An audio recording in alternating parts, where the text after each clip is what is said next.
eu sei que o Senhor de mim jamais se afastou. Chegou o meu momento, a minha hora. Eu vou me levantar.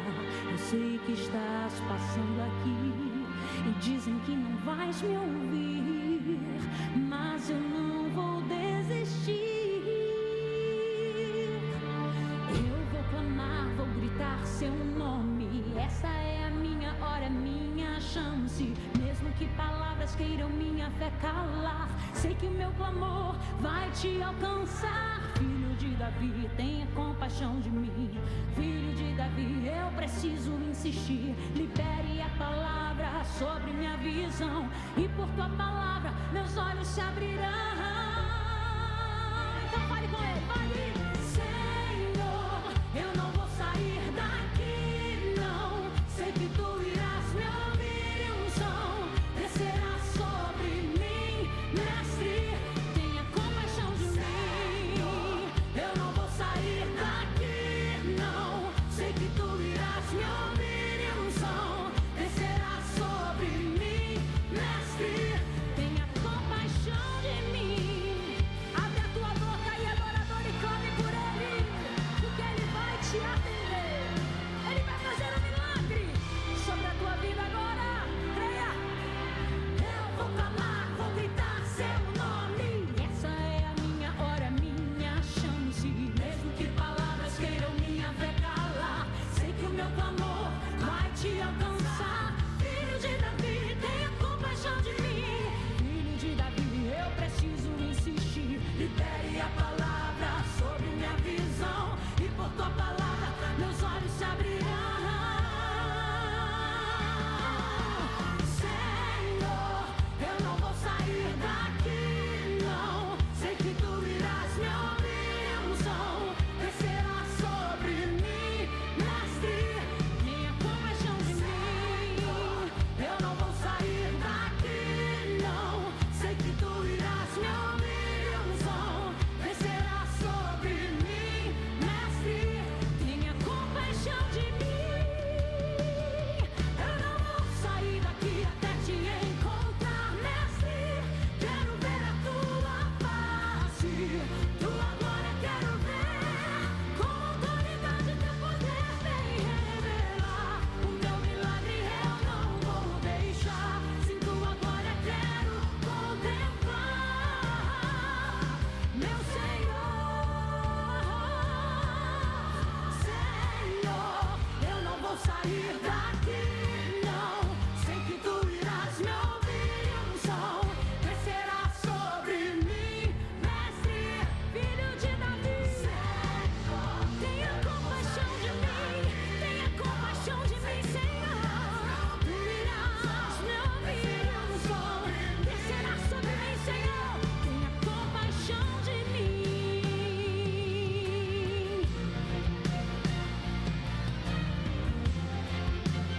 Creia que ele vai te atender. Tenha compaixão de mim, Senhor. Filho de Davi,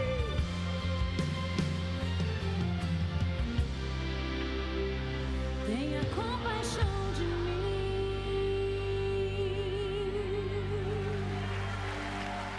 Querida, senta aí então. Josiane com a gente hoje, cantando, adorando ao Senhor. Josiane cantou do CD Esperança, Até Te Encontrar. Até te encontrar. Como é que tá a agenda, amiga? Então, a gente está viajando aí o Brasil todo. Agora a gente vai dar uma paradinha, porque vamos dia 3 agora fazer uma viagem, ó, tão difícil, para Israel. E é um sonho da nossa vida, né? E o nosso pastor, né, tem abençoado as nossas vidas de alguns pastores. Então a gente vai ficar 10 dias lá na Terra Santa, conhecendo, renovando, né, e vendo de perto, né, as coisas que a gente aprende na Bíblia, vendo ali de pertinho. Então é uma emoção muito grande. Então a gente vai dar uma paradinha, né, aqui no Brasil, e depois, quando voltar, segue de novo. Vamos embora. Isso! Olha, hoje no nosso espaço, você sabe, né, a sua participação é super importante. Então, se você quiser ligar, fazendo o seu pedido de oração, 21 12 6222, nós vamos estar orando no final do programa, e também Se você quiser fazer um comentário, enfim, é só dar uma ligadinha aí, tá bom? É o seguinte, vamos dar uma pequena pausa para você ver aí uma sugestão de um filminho legal para você ver com as crianças, enfim, com a família. Depois a gente retoma aqui para o bate-papo. A caçula Ana adora sua irmã Elsa, mas um acidente envolvendo os poderes especiais da mais velha durante a infância fez com que os pais as mantivessem afastadas. Após a morte deles, as duas cresceram isoladas no castelo da família, até o dia em que Elsa deveria assumir o reinado. Com o reencontro das duas, um novo acidente acontece e ela decide partir para sempre e se isolar do mundo, deixando todos para trás e provocando o congelamento do reino. É quando Ana decide se aventurar pelas montanhas de gelo para encontrar a irmã e acabar com o frio. Será que as duas irmãs vão se reconciliar e enfrentar isso juntas? Curta na tela Frozen, uma aventura congelante.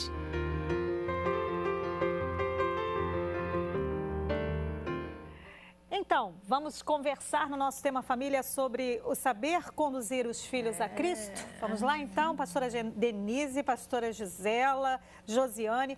Bom, gente, é tão importante esse diálogo porque aqui ninguém quer desdenhar ou colocar o dedo em riste e julgar o que você até agora tem conseguido fazer, não é nada disso. A gente quer aqui dizer o seguinte para você, o que você já fez até agora foi o melhor que você pôde fazer. E o que a gente quer é que você realmente tenha aí disposição para pensar o tempo todo em como crescer, melhorar e fortalecer todo esse vínculo, não é, que a criança precisa ter com Jesus. Denise, às vezes a imagem colocada, a forma como se fala de Deus para a criança, às vezes passa por muita ameaça, passa por muito medo. Eu me lembro, quando eu era criança, tinha uma musiquinha assim, cuidado, olhinho que vê, cuidado, olhinho que vê, o Salvador do céu está olhando para você. Aí tinha cuidado, mãozinha no que toca, cuidado, pezinho onde pisa. Eu ficava apavorada, eu falava, então o que eu vou fazer? Eu não vou poder me movimentar? Mas muitas vezes, na maior das boas intenções, sim, há essa linguagem colocada para a criança. Eu vejo da seguinte forma, para começar, aquele versículo de Provérbios que diz, ensina a criança o caminho que deve andar, aquilo não é papel da igreja, é função dos pais, não é? Então, a gente sabe que a igreja complementa, a igreja te ajuda, te apoia naquilo que você ministra aos seus filhos. Então, ministrar a imagem de quem Deus faz toda a diferença. Sim. Então, você na sua casa, não colocar um Deus com uma imagem de um Deus punidor, de um Deus que castiga.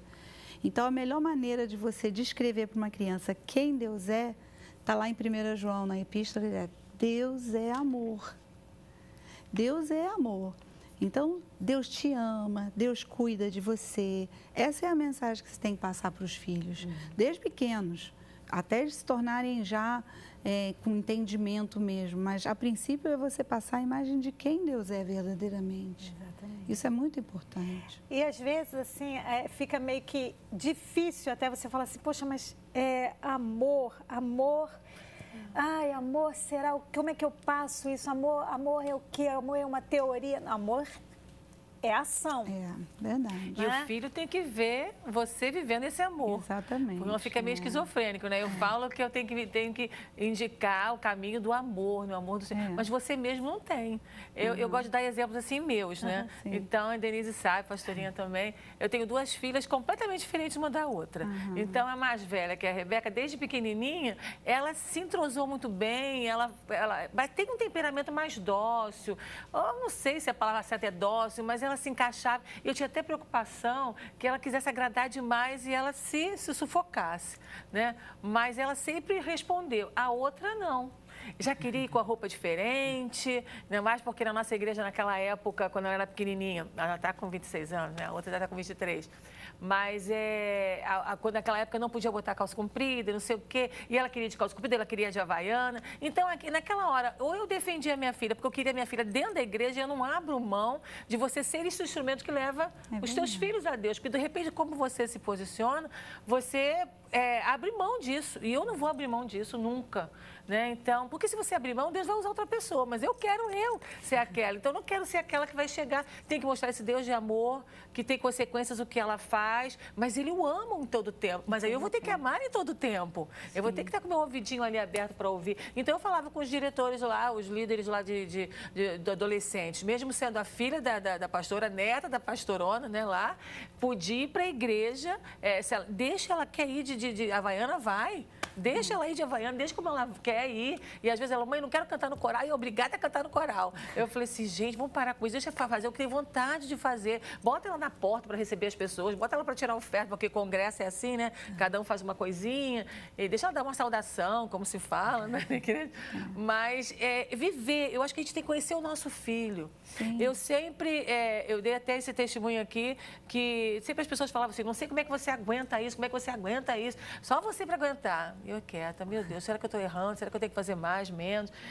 Mas eu sabia, eu conheço elas, né? E na hora certa, eu vim direcionada para fazer algo e falar algo que foi um divisor de águas, porque tem a hora certa. Você tem que conhecer seu filho, o que é melhor para ele. A tua experiência com a sua filha é uma, a minha é outra. Ou tem coisas que são gerais, né? Coisas que você sabe como funcionar. Até entre filhos já tem uma diferença muito grande. E você tem que caminhar e não defender, não, porque eu sou a pastora, você vai ter que ir, vai ter que sentar lá do meu lado e que não sei o quê. Eu conheço amigos meus que obrigam os filhos a ir em todas as reuniões durante a semana, entendeu? Tem que estar ali do lado. Às vezes tem prova no dia seguinte, mas tem que estar ali do lado. E as meninas falam, pastor, eu não aguento. Isso é mal barato, isso aí que você está falando, de questão de forçar o filho, né? Mas isso é mostrar para o outro, a ir à igreja, que a gente estava falando dos bastidores. Né? A gente tem que desvincular essa questão, igreja e Cristo. Então, a gente, como família, a gente foi ensinado, desde pequenininha, eu nasci no Evangelho, de que adorar Cristo e ser um servo de Cristo é você estar ligado diretamente na igreja. Então, a gente, acho que erradamente, a gente vai carregando isso, vamos embora, todo mundo para a igreja, todo mundo para a igreja. Como eu comecei a trabalhar muito cedo, né? Eu fui mãe aos 22 anos da minha primeira filha e comecei a viajar e tudo. E eu comecei a perceber de que para ela sair comigo para todas as igrejas não seria uma boa. Acho que ela ia ficar farta, cansada por aquilo que não era o ambiente dela. Porque imagina, uma criança está todo dia numa igreja diferente. Sim, não cria vínculos nenhum. Então, a partir dali, eu comecei a observar logo cedo, graças a Deus. Hoje ela tem 15 e a menor tem 11. Meu marido sempre foi pastor. Então, nós optamos o seguinte... Vocês ficam com seu pai e quando vocês quiserem, vocês me acompanham. Então, me acompanhar é um prazer. Olha. E quando elas podem ir. Não tem prova e tal. Mas pegando o gancho de vocês duas, a questão é grande. A grande questão é a seguinte. Nós, como mães ou pais, devemos fazer com que as crianças olhem para nós e vejam Cristo. O que o meu pai e a minha mãe... Eles são diferentes. Dos pais, o pai e a mãe daquela minha colega de escola, eles são diferentes. Eles agem diferente. E é por isso que eu quero servir a esse Deus. Por causa das atitudes deles, das escolhas deles e por aquilo que Deus faz dentro da minha família. Como, por exemplo, por amor, né? Milagre, é provisão, é multiplicação. E você olha, às vezes, criança não tem jeito. Aí Deus vai lá e dá o jeito pra gente. Eu vivo isso na minha família e elas veem isso de pertinho. Você está falando uma coisa muito apropriada, porque o exemplo, ele traz o concreto. Porque muitas vezes aquilo que é simbólico para a criança, que é só uma teoria, fica complicado de ser entendido. Agora, quando o exemplo surge, esse concreto, ele aparece de uma forma mais tangível para a criança. A criança pode pegar, a criança pode ver. Por exemplo, é muito complicado e confuso para a criança a gente está dentro da igreja, levantando a mão, ai, Deus é bom, lá, lá, lá, lá, lá, lá. Aí entra em casa, porque você viu fulano, Porque você olha, nossa, odiei o que o fulano fez, nossa, que tá horrível. Aí a criança fica assim, ué, o que está acontecendo? Não estou entendendo. Ou então você diz assim, olha, você não mente para mim. Aí o telefone toca, diz que eu não estou. Tá entendendo? Essas coisas deixam as crianças confusas.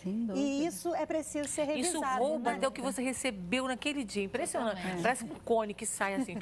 E eles são as esponjinhas, né? Assim, desde pequenos eles são espertos, não são inteligentes. Absorvem muito. Nós subestimamos as crianças. A partir daquilo ali, eles vão formar outra família e ali vão carregar aquilo que a gente deixou de herança para eles. Então, a nossa função é dar exemplo. Exemplo, depois exemplo, exemplo. E esse amor chega lá. Chega assim. E acho que a preocupação das mães também é quantos perigos, né, que o mundo oferece. E eu sempre tive um foco assim. Eu ensinei aos meus filhos a verdade. O que a palavra de Deus dizia a respeito de quem Deus era, de quem eles eram. E eu não focava no pecado, nas coisas erradas.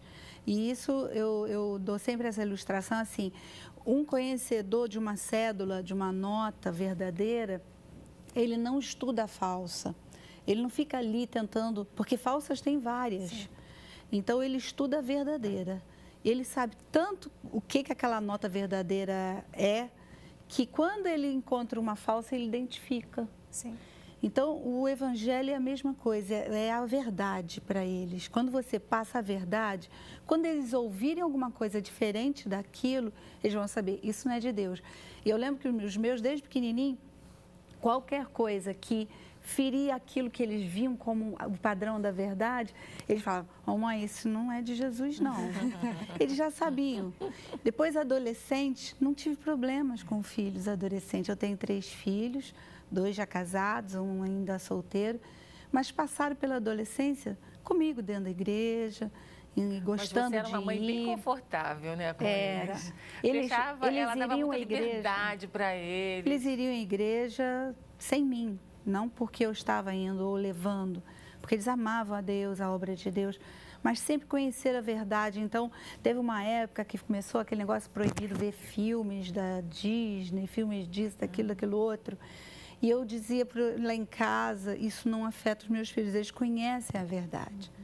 Então, eu não tenho medo disso. E eles, por eles mesmos, diziam, isso é bobagem, isso aí não tem nada a ver comigo.